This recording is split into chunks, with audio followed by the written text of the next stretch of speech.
Welcome to the Super Facts Show on the Super Facts Network.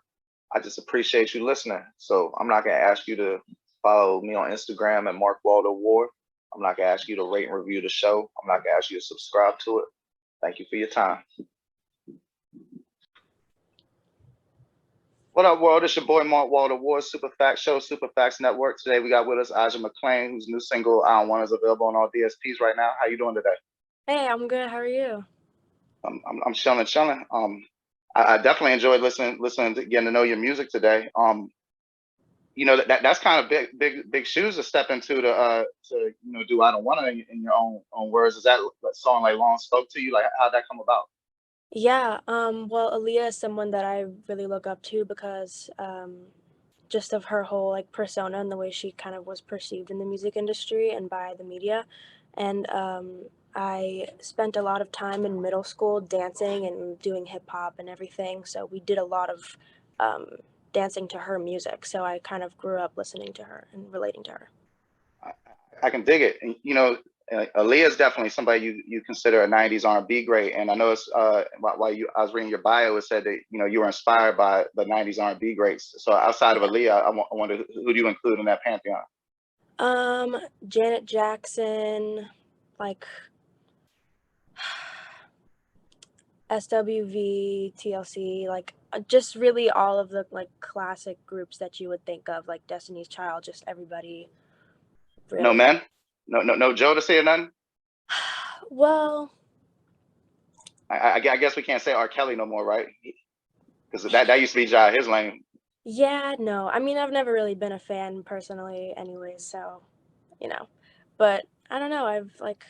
I'm kind of into everything. Like it isn't like I idolize one specific person or like a group of Right. people. It's just kind of Like the everyone. feeling, and I know what you mean. Like back in the day when it wasn't as many like rap CDs at the store, it was lesser. You wouldn't get exposed to like a lot of Southern rap, and then like you get the Houston artists, and it had a whole vibe to it. And Hmm. sometimes you might just like it because you could tell it was some Houston sound, like you're into the sound, Yeah. or like Yeah. going to the club for EDM. Speaking of your bio and music variety, it said that Darius Rucker was a fan. So I'm curious, how did Darius Rucker come across your music? Yeah, so I work with Charles Farrar, so he has a lot of connections. He's my producer manager, so he's very like he just has a lot of connections, and he and Darius are very close friends. So there were a few times where he would send like my music to him, and just like before it was released or anything, and just be like, "Hey, like, what do you think of this?" And he'd like send back and be like, "Oh, this is cool. Like, this is really dope." And so I had Charles took me out to go see him in Atlantic City at the Hard Rock, and I watched him perform, and I met him, and I don't know, it was just like it's just a cool person to have as like a fan of me, and Hell yeah, yeah. yeah, Yeah, definitely. Shit. The more eclectic your fans are, speaks well to your musicality. You know what I mean? yeah, for sure. Out of curiosity, I got an 18-year-old daughter, I got a 10-year-old daughter who'll be dating when she Mm. gets older. What kind of advice would I give them on how to spot a serial F boy Oh before you get God, tangled up? Maybe they could skip that step. listen, I think they should just skip dating overall. Like, just don't do it. That's the best way to avoid serial fuckboys, obviously. But They I mean, everywhere, huh? they're everywhere, like, and they're so well hidden too. It's like you wouldn't expect certain people to be that way, but then, sooner or later it just comes out. And I don't know, like, I guess my advice would be to just, always like ask questions. Don't feel like it's, like you can't be vocal about how you feel. You should always try to get your point across and, ask questions. Yeah. Hey, that's some live ass advice. I never thought of that, but in some ways, a lot of places in society, like a woman almost feels like it's an imposition to ask a question, like to seek, Yeah, necessary information, and that's unfortunate. Yeah, a woman should never feel that way. Everybody got a woman, man, anybody. Everyone's got a right to know things that pertain to them, and yeah, if you're dating somebody, you shouldn't feel bad about asking about nothing. They shouldn't have any cut exactly. cards. Like it shouldn't. Exactly. I mean, it might be some stuff that might be a little personal, like like if they were beat by their parents or something. You might not talk about that for like a year or something, but just basic questions on finding stuff out. Yeah, Yeah. to that end, like obviously I've been around serial F boys. Who hasn't? I know it's one thing though is that they conceal a lot of information, so that's a red flag in general when someone's Yeah, concealing a lot of information. yeah, And then and they do kind of make you not feel cool, you know, if you ask like you lame or whatever. So yeah. yeah, no, that's what's up. You know, I've definitely heard of Charles Farr before.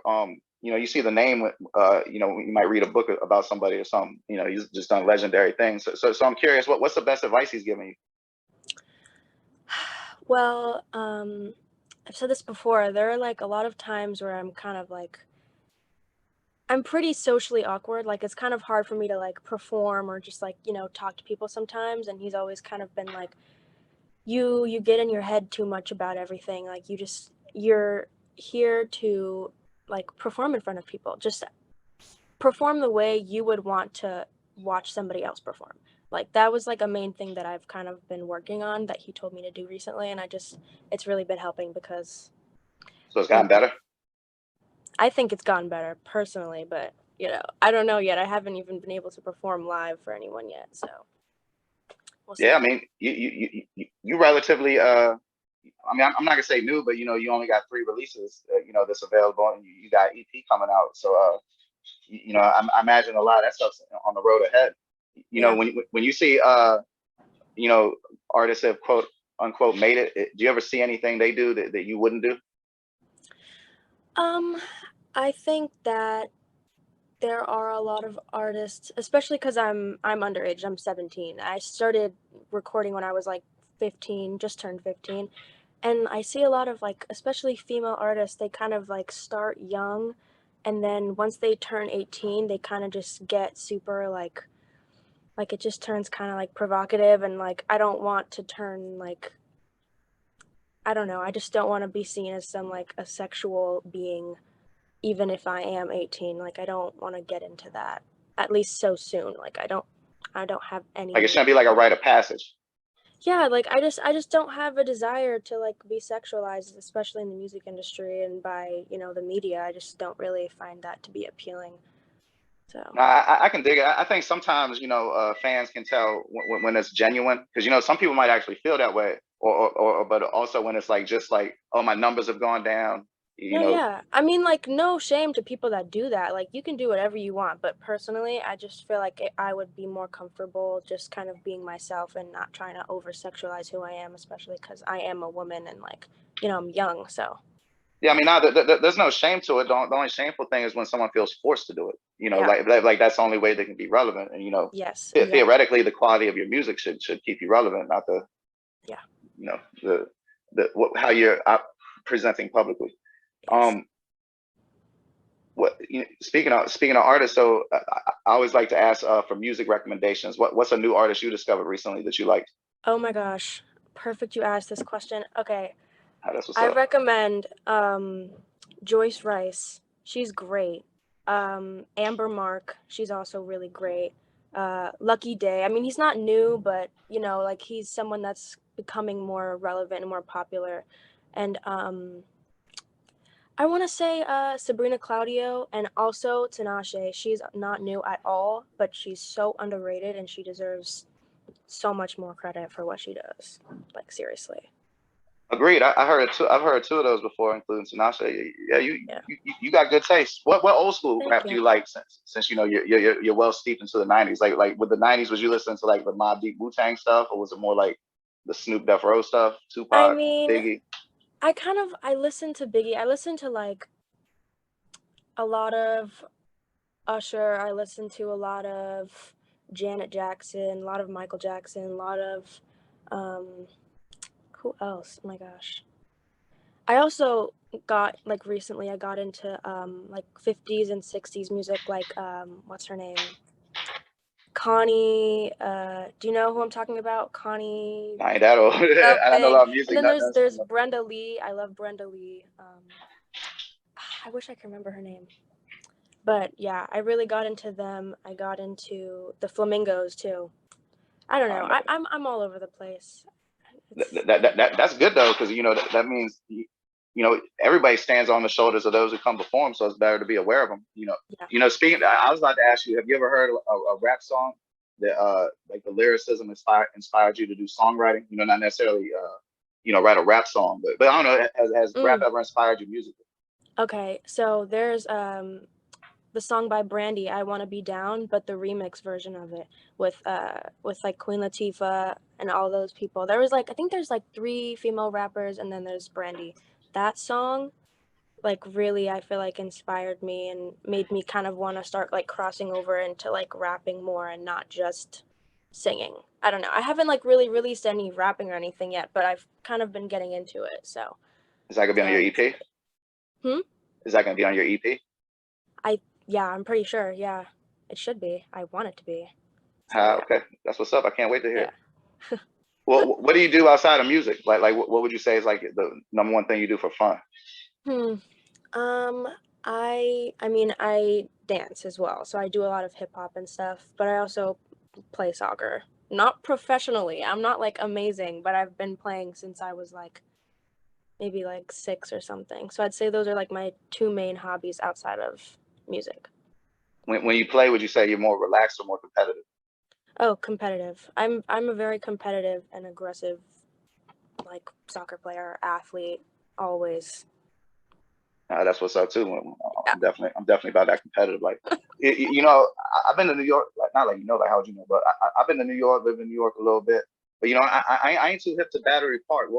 What's unique about Battery Park to the rest Well, of? yeah, so I grew up there. I lived there for like 10 years.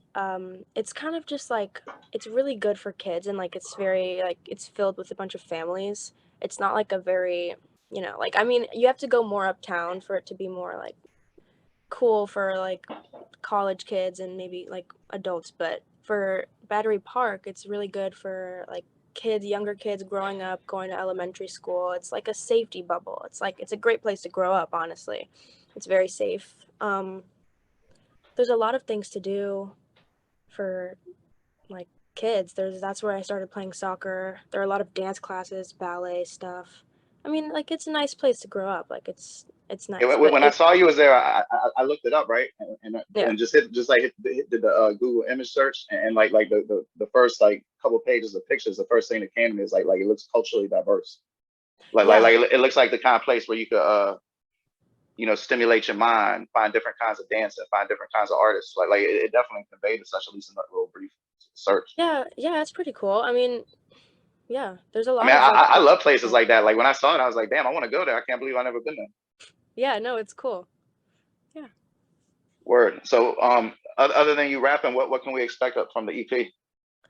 Um, definitely expect R&B, definitely expect like up tempo, some like things you can dance to. There is gonna be some like rapping kind of like rap sing things. Like that's pretty much like the vibe of it. I think maybe a little dance, just a little dance. And what's your time frame when you're looking to release it? Time frame? Well, I think we were looking to do it like this summer, but it might go into the fall. It just depends on timing. We aren't very sure yet. We might want to get some more records done before we release. Oh yeah, never rush greatness for artificial deadlines. Yeah. There's no like day it has to be. You know what I'm saying? Yeah. Word. Um, the last thing before your socials, what song I didn't ask that I should have asked, or so some. I hate to leave money on the table, and I know you seem to be like a very interesting person. Like Thank your parents, your background with parents that got music industry experience, Oh all that yeah. type of stuff. Well, yeah, I mean, I probably would have like asked about my parents. I mean, my mom isn't a super creative person, but my dad is an artist. He's a visual artist. He does a lot of photography and painting and sculptures and he's really good at architecture, but he kind of grew up like in the like 70s, 80s. He was born in 57. So he kind of went through like and experienced a lot of like really cool like musical events like, you know, and saw a lot of my favorite artists. He was hanging out with really cool people. Like he was hanging out with like LL Cool J and like he went to there was some foundation for like a rainforest thing at BAM Auditorium in Brooklyn, I think, with like Madonna or something. Like he was just doing a lot of really cool things and he has a lot of cool stories about it. So it's So really he cool was to probably running like in Basquiat circles. I have no, like, there are so many things about him that I probably don't even know about. And yeah, but it's just a really cool, like, guy to grow up with and hear all these stories about because it's what I want to do. So, yeah. Well, look, will you come on the show after you drop your EP? Come back on. Bet. So Yeah. ask your dad if he ever met Basquiat, and I bet that'd be a story. Okay. I will. I bet. So when we do the next episode, I'll circle back to that. And then Okay. last thing, what's the best place to find you and your music? Best place to find me and my music. There's Apple Music, all of the, so like Spotify, SoundCloud, everything. Instagram is Aja MCLN Music, and that's the same as my Twitter. I don't really use Snapchat or anything, so that's kind of it, honestly. Word, I can dig it. The less of that's Cool. probably the better. Well, Yeah. thank you so much for your time, and congratulations on the quality music you've been releasing and the future success you'll have. Thank you so much for having me. Thank you. No doubt. You have a good day. You too. Peace. Bye.